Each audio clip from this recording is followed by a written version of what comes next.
welcome. We're on Wajak Lunga country. Just want to acknowledge that we're here on their country. If you need toilets, probably the easiest one is straight through that side across the foyer. I'll just in there.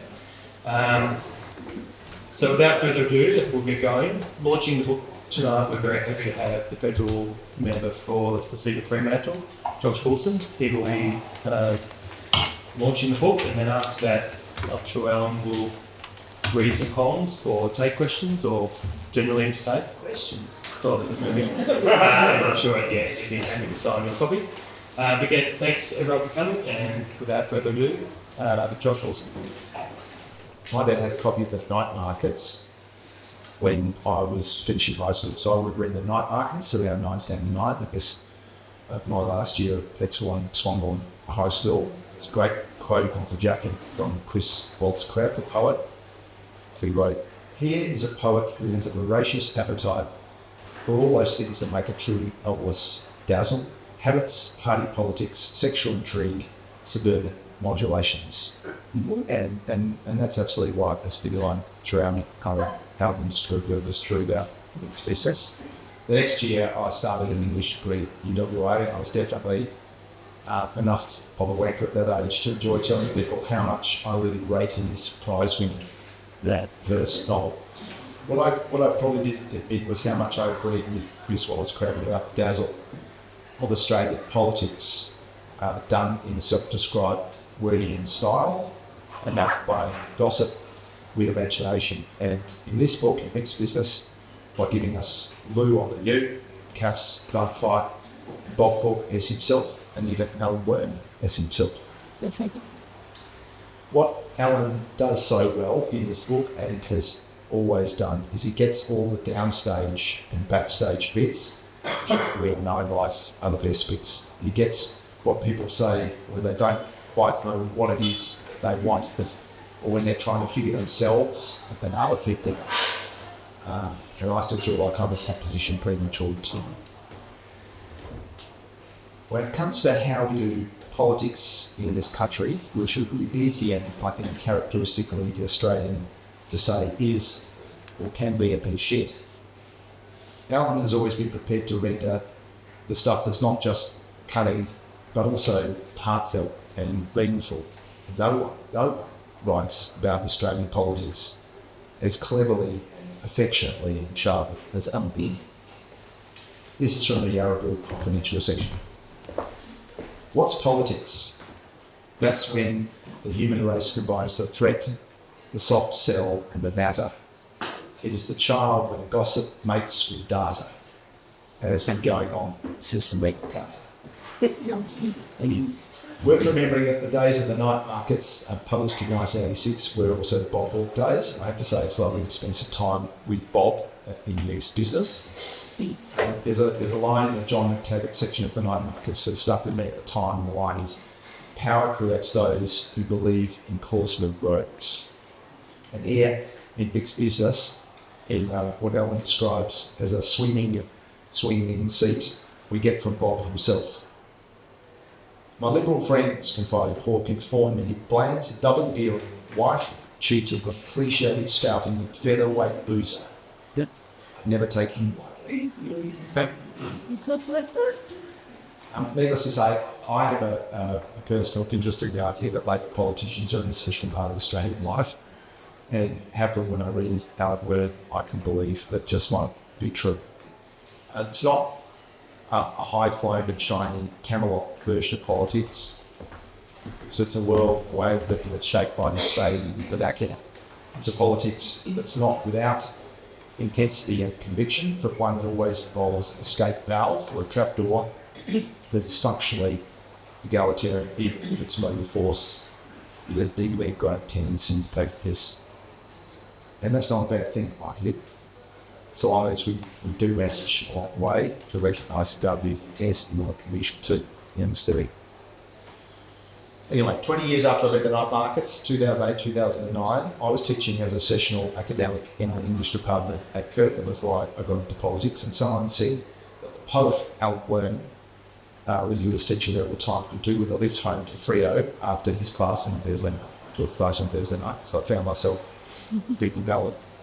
I lived home Thursdays. That's why I got to know him, and it's been really lovely since then to fit somewhere, to find myself fitting somewhere in one of the other circles, the dance eccentric set of people where they're lifted up by his friendship or mentorship, benefited from his teaching and his good company, the environmentation of emails with semi-political loans that I heard.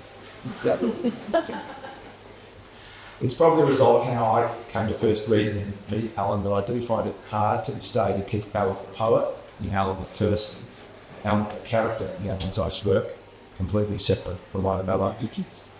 When I was reading the manuscript, I bumped into Alan a couple of months ago. I was in the Yarraville confidential section, and I think actually that it surprised me that he would sit in a pub and drink Pernod. And he said, "What? Oh no, I don't drink it. It just rhymes with Joe." And of course, also with Wearne, I was going to buy you a February's night just to see you drink it. But so let me finish by saying this. For a long time, and on a grand scale, Alan Wearne has given us epics made up what feel like 1,000 encounters and snatches of talk across decades of Australian life that are by turns breezy and intimate, by turns charged and hilarious.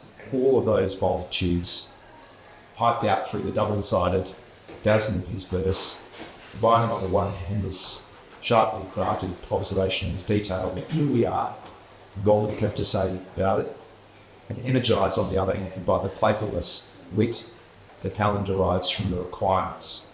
The music is at the heart of the formal new practices. And so we get the screamer, thanks to Golden Arena, or the Wearne and the Perho. Congratulations, Alan. It's an absolute privilege to be part of Wearne's business.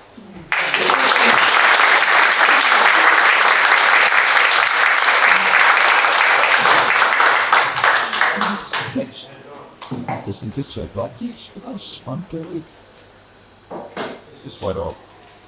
Look at the market. Yes, here we go. Okay. But thank you very much, everyone, for being here, Seafree. Others. In particular, I wish to thank the people I've never met before, and there's quite a few. Here for the first time, and I'm very pleased to meet these people for the first time. But there's plenty of people here who go back decades, well into the 20th century. I hope that been everyone from those people right through the people I'm meeting here tonight for the first time. I thank everybody. I want to thank Joshua for launching the book.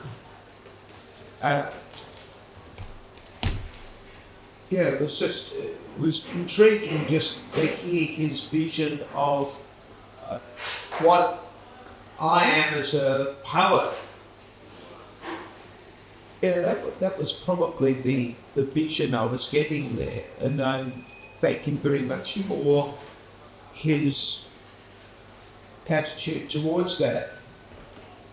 Wish to thank Alan. Where is that? Yeah. Well, I wish to thank Alan, who is sponsoring this show.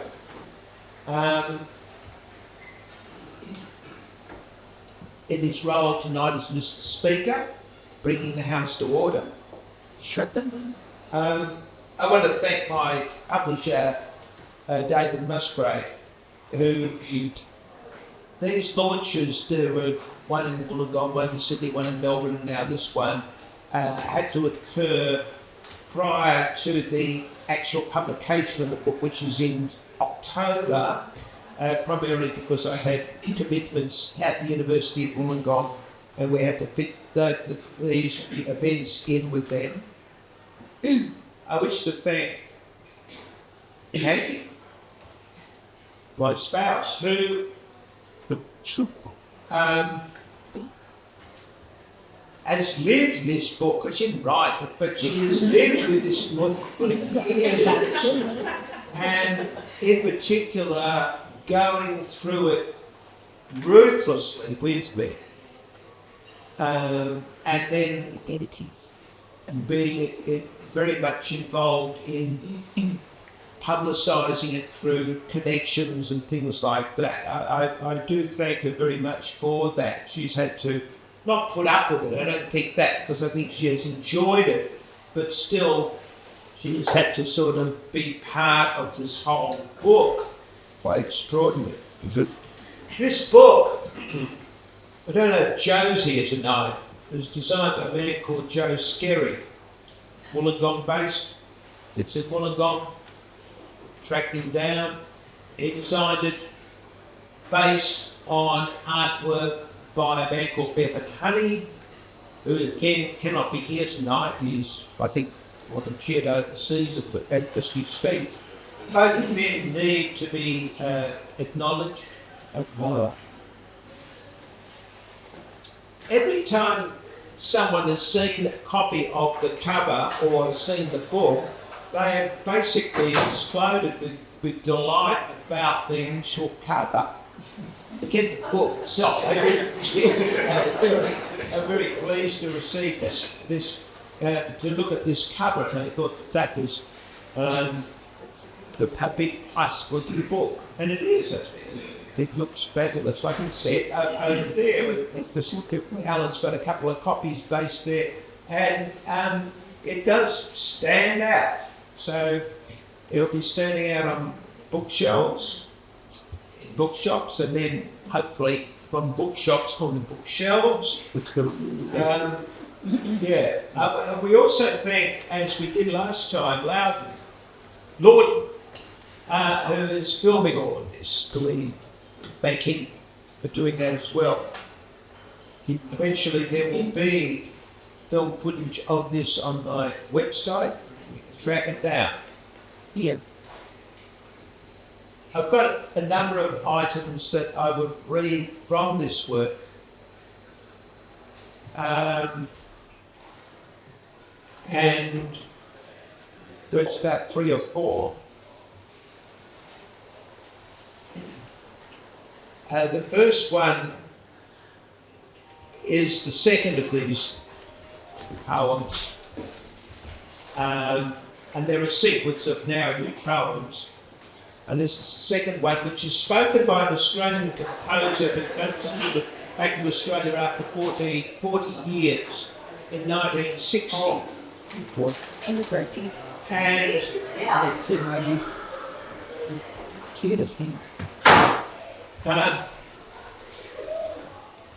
It's Tim Burns. Hi, Tim. Thank you very much for coming. We got with Sarah, right? Yeah. No, thank you very much, Tim. The first, is an Australian composer who's come back to the country after 40 years away, based in Britain initially, and then in the United States, writing film music in 30s Hollywood, and then eventually landing in Europe, where he meets his fourth wife, who's an Austrian pianist who accompanies him on his tour of Australia in 1960. There is a quote here from the Australian composer Malcolm Williamson. Most of my music is Australian, not the bush or the deserts, but the brashness of the cities. The sort of brashness that makes Australians go through life pushing doors marked pull. I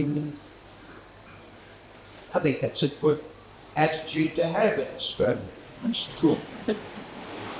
This particular section, which I've read before in other launches, and I think we're just as a sort of a prelude to the other ones, it just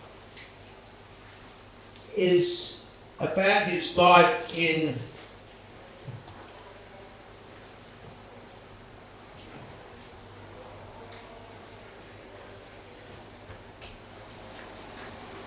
in 1920s and 1930s Britain, where he ends up going to Hollywood, with his second wife. His first wife died in childbirth, and his second wife, Norma, is an actress who decides that she will want to make a career of herself in Hollywood. And he accompanies her, and he writes for the cinema in 30s Hollywood. Okay. To realise that talkies would need music, at times plenty of music. If often music you'd really notice. With a few years set on making a living whilst making art on the side, I did hawk myself. Did I hawk myself merely to entertain? No more, let's suppose, than at 18 amusing friends with ragtime syncopations. Name it the flicks, movies, cinema, motion picture industry. That's the world where I met her. Forthright, streamlined Norma Buchanan, who, if she wanted to be loved by you, no other woman seemed less boo-boo-ba-doo, who married me because behind that manufactured sheen that comes with stage and screen, Norma could produce a certain pity, though she would require pity in return. There was no confession. She just itemised the facts. If you must know, you'll need to, I assume, at times, not now, I possess the morals of leaving me guessing on such occasions. Unlike your profession, Jock, mine is one where for 9 on 300 years they require their women so. And if some of us get that way and some of us do not, all are made to thrive on hints, promises, intimacy, for some and gossip, naming a suite of actors, directors, producers, many of them to be knighted. Really, it's like acting. You just turn off the self, that's you, perform your role. And it helped I wasn't mainstream part of that cabal. Yet in Britain, Norma had to chance it still. With one decent film twice, at the most a year, the West End bit parts she recoiled from, either them or being carted around the provinces and cavalcade. Let's do it, Jock, she urged herself. Let's go international. We're worth more than any quota quickie. And near 2 decades back, there would be in Southern California, myself and Norma, made, we like to think so, for the movies. Well, she was for a time. As for my skills, whatever you need, I replied to the appropriate personnel, it's all mine to deliver. For 18 months, produced such tune-spiff foolery which paid the rent, or some of it, for our truly cultivated bungalow existence. Equally, see me almost make it in those movies, as whilst the stars, co-stars and extras continue their foxtrotting, there he goes, that man in the sleekest of tuxedos, waving his arms, playing the band leader, caught for a 5-second profile, with courtesy of some designer chaps, constant demands a Melbourne Douglas moustache. Come now, moment. Of course, I thrived on moments like this one. Having produced some phrase or kind of phrase, there they'd be, certain heads nodding, pondering. Say it, or say it again, followed hardly by questions, rather a series of nods, after which they stated, well, you're not exactly English, are you? And I'd be proud. Bunging it, I'm proud. Australian is a certain Mr. Errol Flynn. You've doubtless heard of him. I loved admitting to Australia. It helps to catch those needing to be caught off guard, quite off guard. And by now Norma's being noticed. When, for her second role, a heroine's stoic sister in some weepy, she's nominated Best Supporting Actress. And it's been assessed where this will land her. No more co-star now. she's been cast as star in what will feature, I've been told, my breakthrough contract for after Captain Blood and Robin Hood, we're to have a trilogy. I've heard correct. With our Errol set to play Don Juan, with Norma set to be the Spitfire lass who tames the Don, so it's hoped. Like you, I'm asked, he's from some place that they love a certain ambiguity, don't they? Oh yes, I realise there's plenty of us Australians who not only think we can play with Don, we also know he's one of us. So see me, hear me, fan the score for Hollywood at Kelly. Hollywood by Norma. Large, wondrous surges, near to outsurge any latest quarter. Well, what's occurring in this one project? The two directors down, certain stars being indisposed, all is over. It never happens, never will. And if I'm paid off, just as bad, if worse, here's Norma confessing she believes he's given her the clap. Who has? Your countrymen, of course. And if I'm thinking, not on the set, first she has to talk about it. I have to ask about it. And with this for the asking, well, was it forced? Well, it was, yet it was not. Then what do you do with Norma? Separation now, divorce one day? It's that, or pen myself a handbook for cuckold song cycle. Yet here in Southern California, there's pockets of discretion. Places to go where you might ask, please solve this way. So both of us line up at Beverly Hills resident clap doctor to find whatever Norma has is not the clap and yes is curable. Meanwhile, is this curable? What's left of my Don Juan music? Well, it's there to be used, and being my pragmatic self, see me soon enough enter with a sinfonietta. And what's that word evoke? All fiddly-dee, trotting out oh so nicely. Not this one. At 20 minutes, wouldn't it be wham, slam, thank you, Errol, and when required, no surges, just like exercise in the pure chorus. If there was near to silent pandemonium, that's what occurred. Much of the Hollywood Bowl stunned, even if this reception was punctuated by the odd bravo, bravo, though it never was enough. I still barely knew where I might be belonged, or better, if I had to, return to Britain, visit Australia. And I might have, had I not quitted California, achieving with Norma a form of semi-amicable divorce, giving me that biggest break America allowed, my brief Manhattan days, dabbling in the urban ballet world, rush hour, distilling most that Hollywood taught me, and the adaptation of my adaptation of Grand Hotel. Then, with the aid of friends, well-connected, rich enough theatre friends, I find that I'm in an upcoming World's Fair. There, one of their foundations is commissioning my double piano concerto. America rather liked it, particularly many tune split elements, returning to what I'd acquired and polished in those Melbourne soirees 25 years before, topped by a brace of ragtime syncopations there in its rondo finale. That's the second of the 7 interconnected narratives that I've written in this book, which I've sort of composed. They can be read sequentially, but hopefully each of them can also be read individually. I've tried my hardest to make certain that they can be read individually.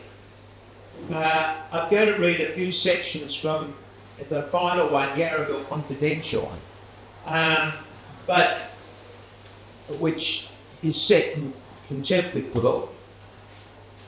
Though I would like to give another quote, which is from Moonlight Vermont South, or also starring Bob Hawkins himself, which is another one of the sections. And this is a quote. I enjoy reading these quotes. I've got 3 of these quotes. This is from a famous in his day Melbourne Victorian numbers man, ALP numbers man called Pat Kennelly, who later became a senator. He was famous for having a stutter.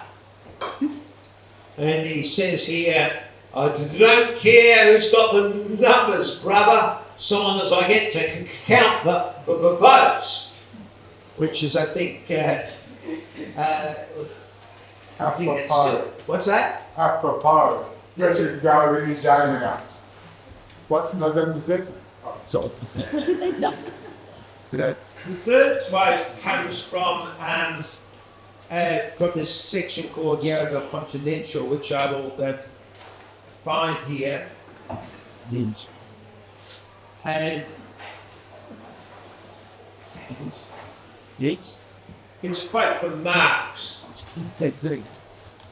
Politics is the art of looking for trouble, finding it everywhere, diagnosing it incorrectly and applying the wrong remedies. That's Groucho Marx. Not sure that the previous Marx might well have said.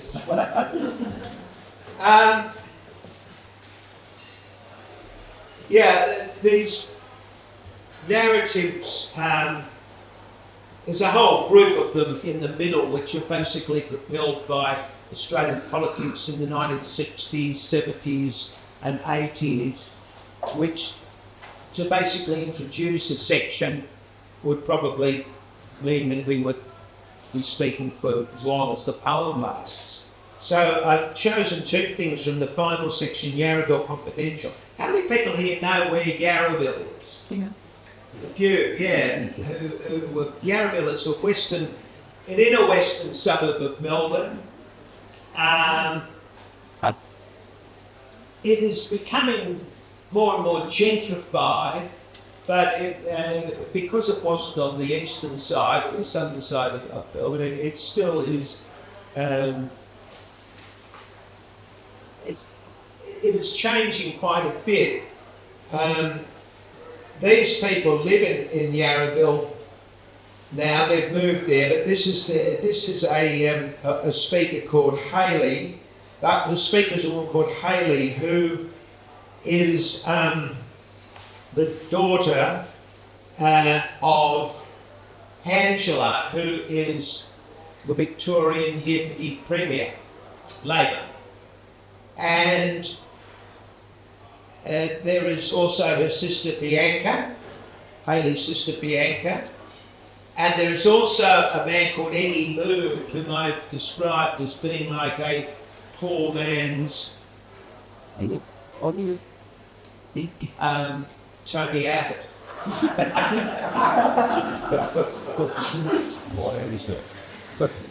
Yeah, that's mixed up. Yeah. And anyhow, this is said at a Melbourne Writers' Festival, but I'm sure it could apply to many a Writers' Festival. One Melbourne Writers' Festival Q&A, my sister and I went to see our mother as panellists in some chat show roundelay. I read, of course, as much as any other, but don't exactly write, she chose to say. The moderator sought with charm to smother. The writing out looks bright and getting brighter, since everyone is nowadays a writer. Our topic for discussion is the genders. We've come a long way, panellists agree, from days of girdles, stockings and suspenders, and here we've one whose potent recipe ignites his most virulent offenders. With back to basics, wit and repartee, Eddie Moon requires no introduction. And how he booed this arch piece of destruction. I most respect him used the girl next to the apex of Australian womanhood. Who wouldn't hold her purity in order? Does feminism do her any good? Watkin says it's Marxist to the core, but Mum barged in, as we knew she would. Pardon, Eddie, here's some important info. The school next door might be the H info. For we have more than mere maternal virtues. There's a damn sight more to female male encounters.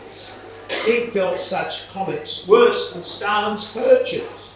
Angela, beloved leader, Paramountians. Stop these, she parried, chauvinistic dirges. When the head's applied, see the way he flounders? So please accept Michaela knows, not Michael, when she's subjected to the menstrual cycle. The moderator smiled. We get the gist. But look, there's other people on this panel. A male midwife, a female men's urologist, a footy mate straight from the mateship channel, someone transitioning, there's a twist, dressing in both taffeta and flannel, all hoping they can reach some form of nexus, if not in sex, at least between the sexes.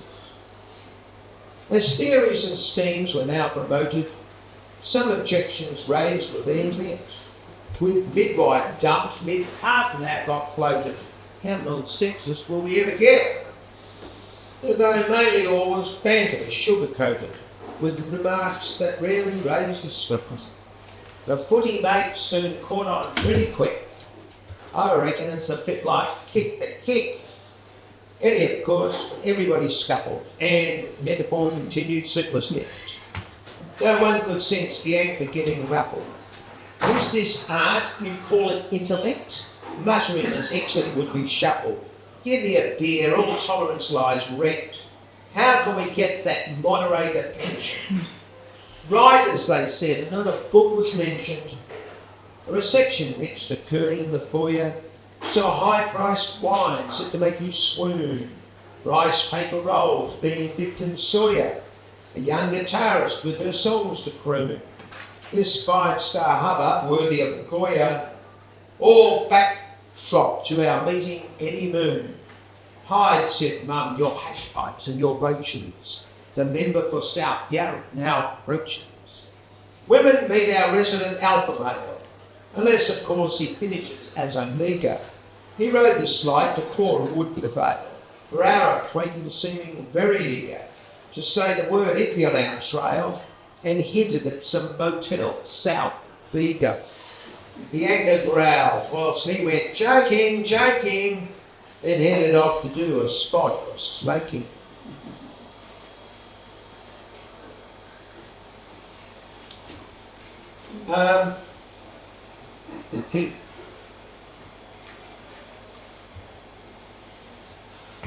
Something should be. Something's okay. This is a section called Man's love is of man's life a thing apart, since woman's whole existence, which is a quote from Lord Byron's Don Juan.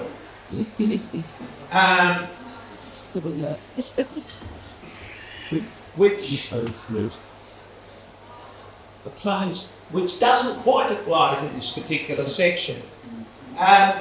This is about a woman who called Rainbow, R-A-E-N-B-O, Rainbow, who had a career as a talkback therapist on the radio. She was, and if you had problems, you phone up and you would get counsellor online, not online, over the radio. It was particularly good for if the team lost on the weekend, you could phone her up on Monday. Anyhow, she becomes Green's selector as a candidate in a by-election for the seat of Yarraville. And guess what? She wins. Labor don't put much into it, and she wins. Bianca, meanwhile, has gone from the Labor Party to the Greens and is a personal assistant. There is also a woman here called Kat Mano, who is the Greens president of Victoria. Although this is set in the Victorian State Parliament, it was inspired by certain adventures or incidents that occurred in the West Australian Parliament within the past decade, which rather sort of intrigued me, and I think intrigued everybody at the time, and I thought I'm going to do something with this. Bianca Wanavo issued forth this text. You never will believe our lack of luck. Each day commencing with whatever next, the answer lands with one resounding yuck. To somehow prove the office must be hexed by a 21st century overall and puck. All sense and order having had the gong, the beau has found her total Mr. Wrong. Although a dyke, I get it well enough. With men, for some, there must be more adventure. But like a tee shot landing in the rough, it's chaos here, and I'm not one to censure. But naught's prepared, all seems off the cuff. Beaming or smiles at any passing denture.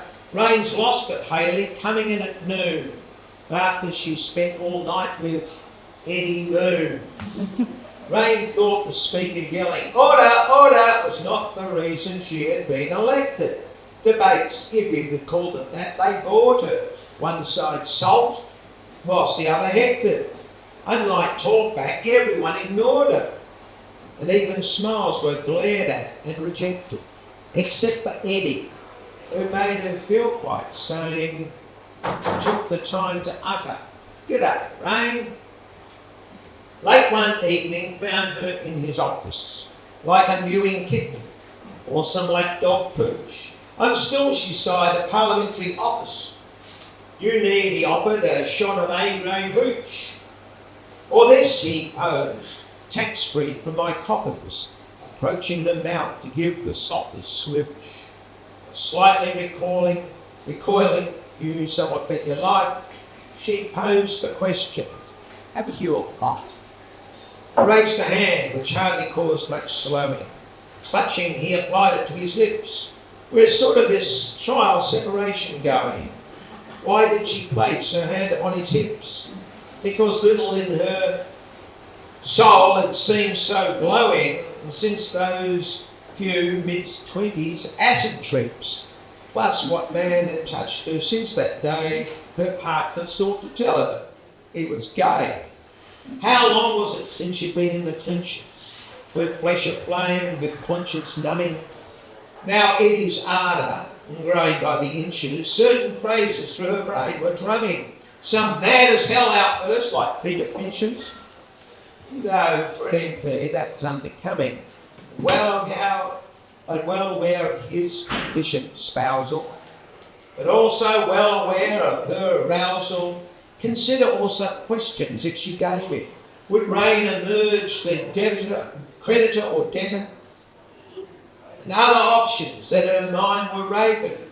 I'd love to follow through and do the letter, but these exceed my talents, so I came in, quoting Byron, since Byron does it better. A little still she strode, and much repentant, and whispering, "I shall ne'er consent." Consent. Eddie, though bad, no way was the worst. Seeming deep down and a somewhat decent fella, and her ardour throbbed at passionate full burst, like an A1 track from Sierra Board or Ella. Unfortunately, Rain was not his first. To those who know, I bet please never tell her. With more than a few parts prime-cut paranoia, romance can prove one mighty harsh employer. Their deep end plunge maximised her total, caused her to sing, "We've only just begun," as they left their assignation hotel, whilst Eddie urged, "I'll find diversion, hun. Let's go to this Great Ocean Road motel to sweeten up for couples on the run." Saying two nights they quarrelled a bit, returned, frazzled shag with certain lessons learned, or so was hoped. But somebody knows, and betting on it somebody always does. Uncovering carnal highs and carnal lows is how the Hyperpurian get their buns. And no use shrugging, that's the way it goes. Sure makes a girl want to call the fuss. Small matter that can't care with which you scoot. There's always wowsers ringside of the group. Neither being the grooviest of groovies, they hardly sussed any balloon was red. And all this minor fog is said to prove is love conquers reason. It smites from toe to head. Shun. And like races we've all heard at the movies, this I believe what was surely said. Can't keep my hands away from you, me neither. With words like these, lust rarely takes a breather. They brought lingerie someplace in the city. Those such diversions never have time to wait. Too bad they served on the same committee, both turning up more than an hour late, which cancels out all modicum of pity for this extended undercover date. All bearing, tagging, now arrived at naught, and right for tabloid bottom they were caught. To folks who can't grasp why Wearne took such action, let's make it plain. You'll never catch them thus. There's such a thing as female-male attraction. In this case, though, behold that extra fuss. For politics revved up and gossip traction. Labels smirked, but nothing to do with us. Cat meantime morphed to high-toned drama queen. How could you, bogus woman, that is green? Yet softly to disguise her inner screech, Wearne replied, I for once was noticed. I saw him smiling through my maiden speech, as I view now your suffering typed protest. We were soulmates, very each to each. Of men I bet he never was the grossest, for though at times Eddie might be sexist, here's where he gets me, right in the solar plexus. This didn't work, it went against their charter. And so was sorts of fine-tuned green solution. You're still a persona, let's adjust non-grata. No service was, just a quick evolution. It helps us to possess our minor later. Like something out of the cultural revolution, Wearne was urged. You'll have to face the press, get rid of him and publicly confess. She wrote, Dear Eddie, hoping he might thank her. Our thing is over, there put in the knife. But after our past, I'm not one to hanker, for if estranged, we know you're still a wife. Let's quote instead. My PA, Bianca, I wish those dickhead prudes would get a life. Whilst in the house, you were the only bloke who wouldn't treat me as some kind of chap. Is love then like Lord Byron's famed quotation, women's whole existence? Well, not quite. Females have led both our state and nation, and for a male, you surely saw the light, nodding through my maiden speech oration as if to say, this chick's pretty bright. Seeing me both a solid brain, and so I thank you, XXXX, She got a profile in the Good Weekend. Their colleagues knew it wasn't good enough. I too, crowed Wearne, had plenty of rules to bend. Certain pleas she'd caught their buff. Quitting the party I will not pretend, ditching my lover sure sounds pretty rough. But when green shake, they well and truly shake down. Eddie, meanwhile, scored a nervous breakdown. More than an exercise in hubba. She'd been all goddess, not some passing treat. For it was love, his mates could hear him blubber, so they consoled with words thought pretty neat. Well, he hardly rooted with some scrubber. Eddie resigned, later snatched to sea. Right now he flogs away to make amends, Lamborghinis and Mercedes Benz. That's it, I'd say.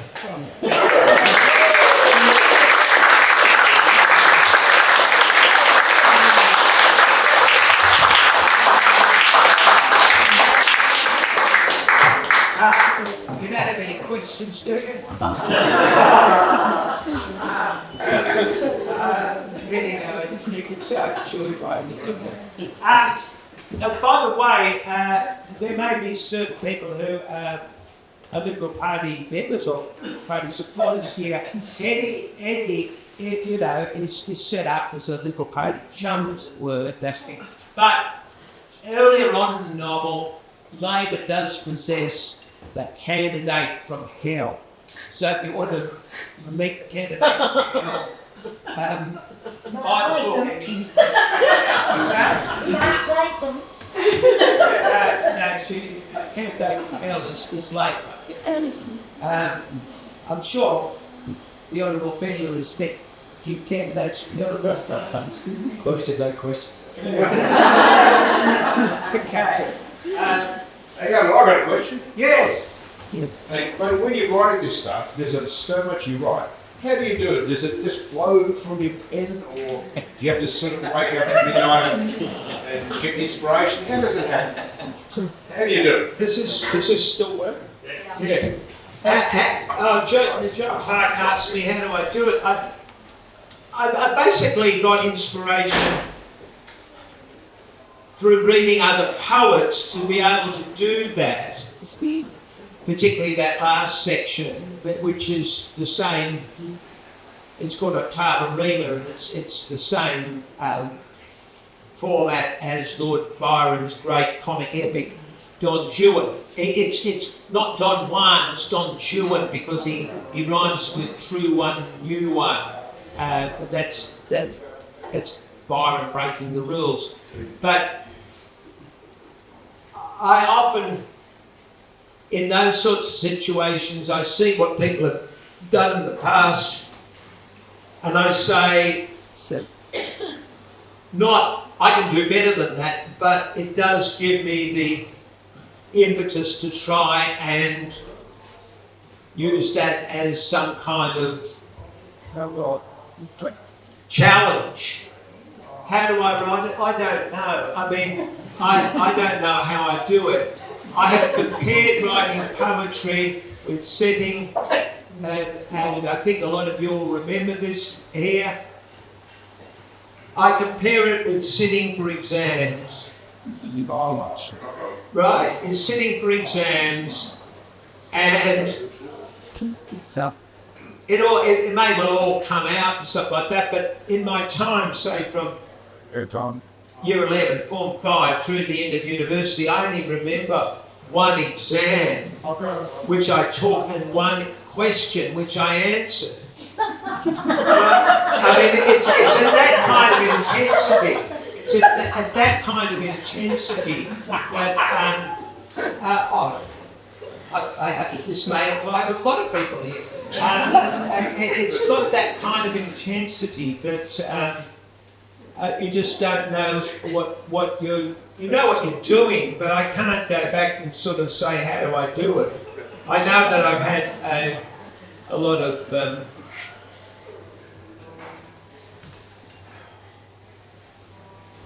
Does it happen in the morning, or? I honestly don't know. I mean, it's I honestly can't remember the bulk of the things. Yeah, we'll say that. A natural talent, Alan. You're a natural talent. Any other questions? John, if I come across over the next, say, 6 months or so, a better answer than that, I think Rob Rispoli asked me something similar some weeks ago or months ago, and I'm still trying to answer his question, and I probably will be answering yours. I might write a poem about it.